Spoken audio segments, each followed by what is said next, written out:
Welcome to African Tales, Telling It Real, where ancient whispers meet modern drama. Here, we don't just tell stories, we reveal truths buried deep in our villages, our cities, and our souls. From chilling betrayals to mysterious legends. From the heart of Africa, straight to your ears. Subscribe, sit tight, and open your ears, because tonight's tale will leave you speechless. Now, let's begin. The Tenant's Secret. The new man in Compound 9. They called him Gentleman Dube. Never late on rent. Never loud. Never troublesome. But what they didn't know was that even a silent river can drown a village. The compound at Ijegon Oak, popularly known as Compound 9, was no ordinary yard.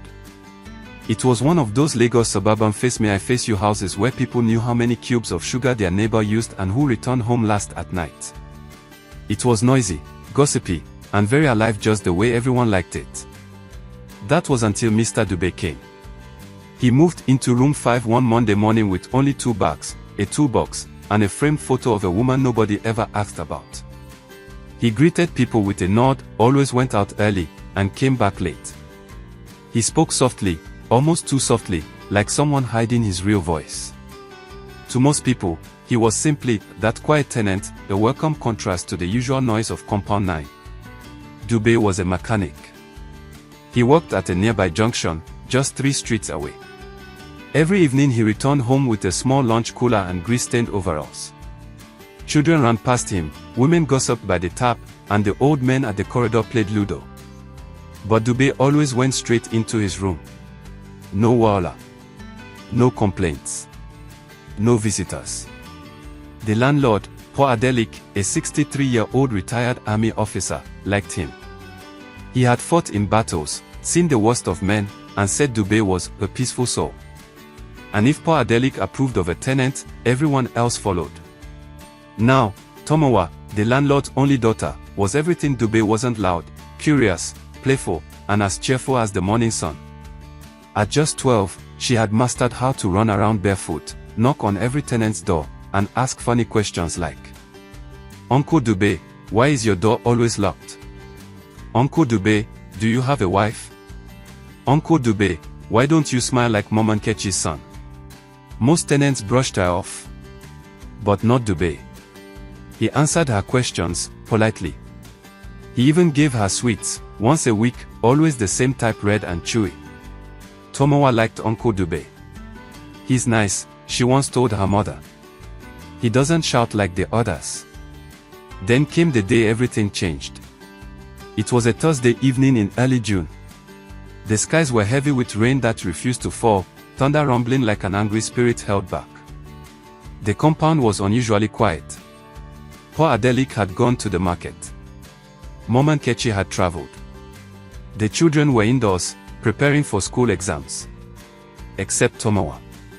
She was last seen skipping with her doll, Nene, humming a rhyme and talking to the compound goat as if it were human. She had said she was going to knock on Uncle Dube's door and greet him. That was the last anyone saw of her. By 7:30 p.m., when her father returned, he assumed she was in her mother's room. By 8 p.m., they checked the compound. By 9 p.m., the entire community was screaming her name. Tomowa was gone. No shoes. No door. No trace. Dube's room was locked. The lights were off. But nobody thought to check. After all, Dube was a good man. Right. The police were called by 11:30 p.m., and a missing person report was filed. Flyers were printed. The landlord collapsed twice that night from panic. Neighbors wept. Children clung to their mothers. But Uncle Dube was nowhere to be found. The next morning, his room was still locked. But this time, someone noticed something odd. The door was padlocked from outside. Not inside. And on the dusty windowsill, a small red sweet sat untouched, just like the ones Tomowa used to hold in her palm. Suspense cliffhanger. Where is Tomowa? And why was Dube's door locked from outside? The night the rain refused to fall. 12-year-old Tomowa, daughter of retired army officer Poor Adelik, vanished mysteriously after being last seen heading to greet Uncle Dubé, the quiet 30-year-old tenant of room 5. His room. Locked from the outside. He. Missing. On the windowsill. A single red sweet. It was 5:23 a.m. The first cry came from Mama Abeni. Yezu, oh. Something is not right, oh, she screamed, shaking like someone who had seen a ghost. The compound sprang to life. The sleep that had evaded everyone returned in a different form, fear. Room 5 remained closed. No sound. No movement. No answer. That was when poor Adelik, grief turning to suspicion, ordered. Break the door. 3 men used a crowbar. The padlock broke. The door creaked open slowly, like a scene from a Nollywood thriller. What they found inside froze everyone. No sign of Dubé. No sign of Tomowa. But the room was not ordinary. There were no clothes on hangers. Just plastic bags neatly folded. No mattress. Just a foam mat rolled in the corner. No fridge, no fan, but on the ground, carefully arranged, was a small altar. It had a candle, half burnt. A drawing of a red eye inside a triangle. A lock of Tomowa's hair tied with a red string. Her doll, Nene, now headless and soaked in what looked like blood. A scream broke the silence. It was Tomowa's mother. The police, who had been contacted the night before, arrived just 15 minutes later. They sealed the room and declared Dubé a prime suspect in a potential ritual kidnapping. But here's the problem. No one knew his real name. The name Dubé was a nickname. The form he filled at the beginning of his tenancy was done with just a first name and fake ID. No one had ever seen his full ID. Even his landlord had trusted him based on behavior. The police ran background checks. No trace. No NIN match. No fingerprints. It was as if the man had never existed. And then came the first clue. A neighbor, Mama Ife, who sold akara just outside the compound, told the police something nobody else knew. Dubé used to talk to a small boy every Thursday evening. The boy would come on a bike and hand him a brown envelope. When asked for details, she added, "One day I overheard them." The boy said something like, "She must not shout this time." Then Dubé slapped him quietly and told him to use the tape if needed. Police asked why she didn't say anything before. She said, "I thought it was drama, or maybe phone talk. I didn't know." That was when everything changed. The case was upgraded to kidnap with possible trafficking or ritual motive. And the neighborhood. It became a furnace of fear and gossip.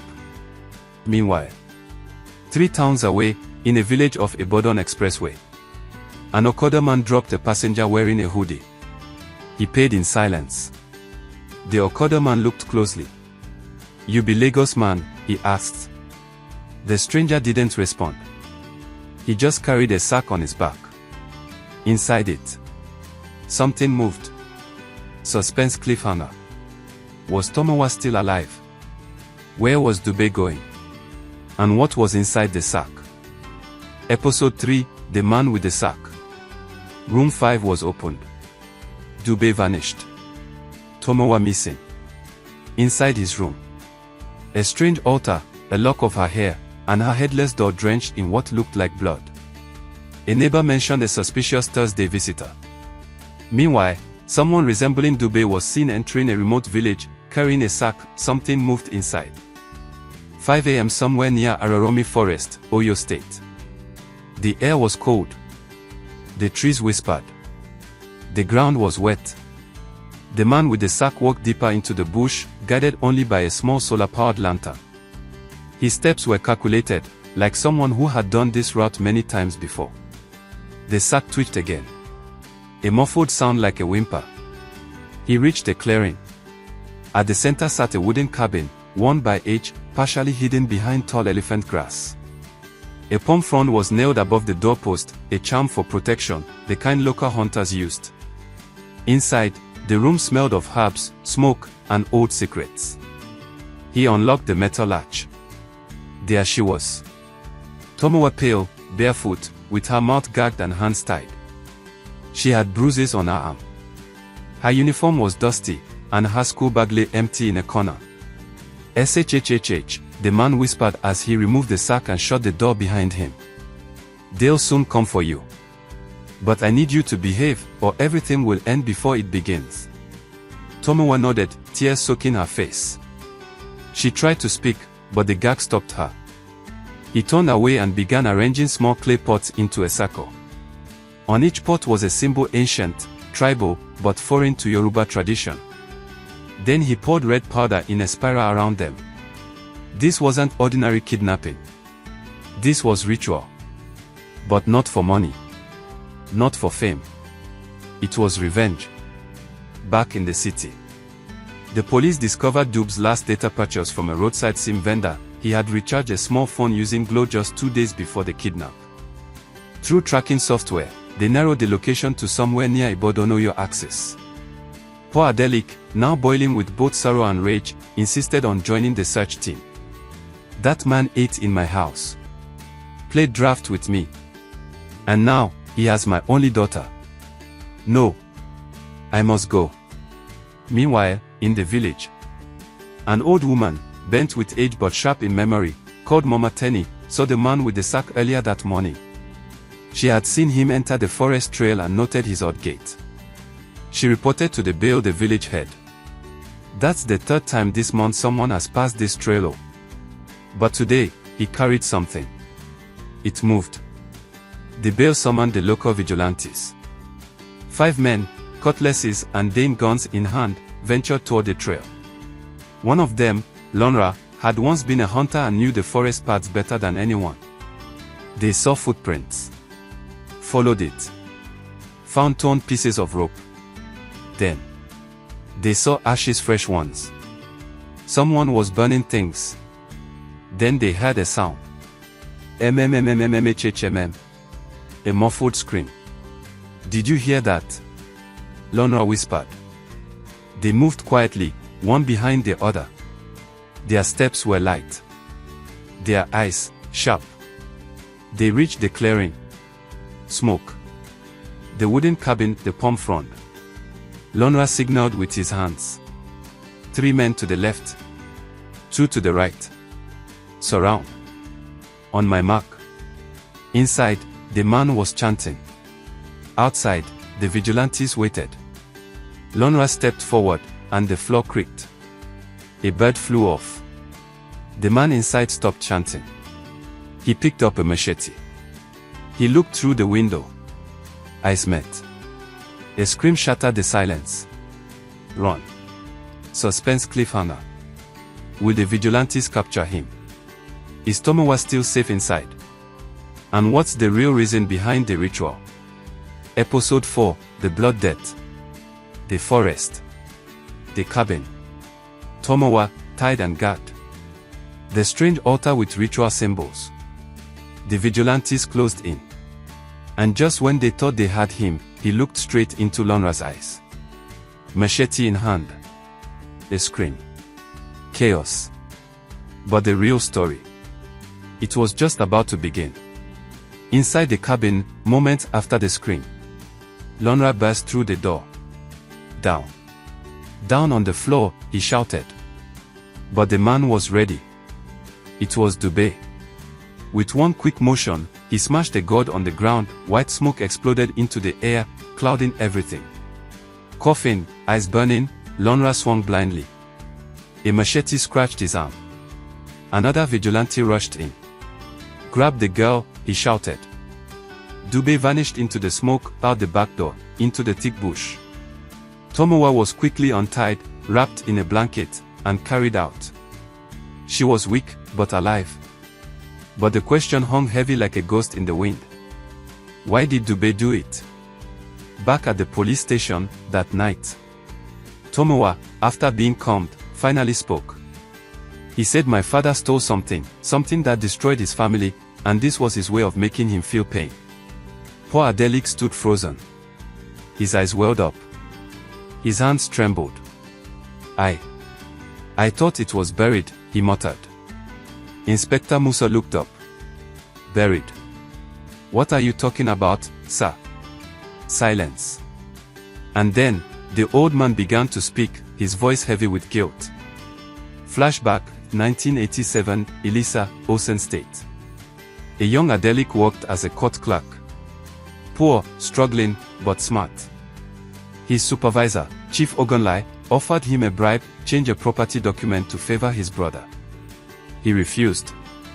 But when his first wife fell terribly ill, and he couldn't afford the hospital bill, temptation crept in. Adelik forged signatures. Changed ownership records. The house, belonging to the Dube family, was stolen through fraud. They lost everything. The land, the home, their business. I was promised they'd be compensated later, but it never happened. Dube's father died of stroke. His mother, out of grief, walked into a river one morning and never returned. Dube, just 8 years old, was sent to a distant uncle in Zongaro. Grew up poor. Angry. Scarred. He swore one day he'd make the man who destroyed his family suffer. And now, he had returned, not for money, but revenge. Back to present day. Poor Adelik knelt on the floor. I didn't know he would come back. I didn't know who he was. Tomowa hugged him tight. You didn't just break a home, Baba, the inspector said quietly. You planted a demon, and now it's grown. Elsewhere deep in the night, a new hideout. Dube, limping from a cot, looked at an old family picture, his mother, father, and little Dube. I failed, Mama, he whispered. I couldn't finish the ritual. Suddenly, he picked up a phone, a second SIM. He dialed. We'll do it the other way. Tell the old priest. The girl escaped, but I still have his hair, his blood. That should be enough for the binding. On the table in front of him, a small vial of blood, and a photo of poor Adelik, stained and folded. The ritual isn't over. Dube's rage is now spiritual. And the final blow is coming. But will justice catch him, or will vengeance consume them all? The final sacrifice. Tomowa was saved. Dube escaped. But the ritual wasn't over. With poor Adelik's blood, and a dark priest in the shadows, Dube planned a final spiritual attack, one that wouldn't need Tomowa at all. Now, the clock ticks. And the past comes full circle. A sacred forest shrine, 2:43 a.m. The moon hung like a watchful eye. Owls hooted. Trees whispered ancient warnings. Deep within the heart of the forest, Dube knelt before a burning bowl of incense, chanting. Let the sins of the father return to the father. Beside him, a faded photograph of poor Adelik. A thread of his clothing. And the vial of blood he took from the cabin floor.